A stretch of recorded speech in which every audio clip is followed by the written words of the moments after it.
నమస్తే, welcome to Andhra Prabha. This is Tejaswi. Hyderabad మెట్రోలో త్వరలోని సరికొత్త విధానం చూడబోతున్నాం.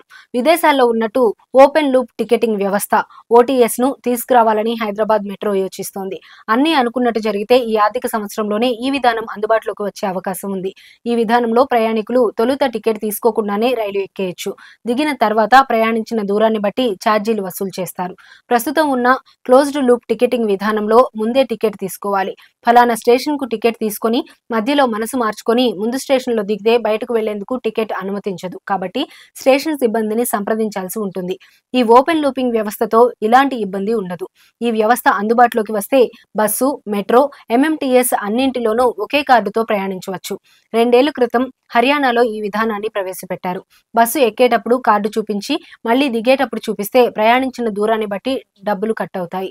2012లో లండన్లో ఈ విధానాన్ని ప్రవేశపెట్టారు. అది విజయవంతం కావడంతో ప్రపంచవ్యాప్తంగా పలు దేశాలు అందుబాటులోకి తెచ్చే ప్రయత్నం చేస్తున్నాయి.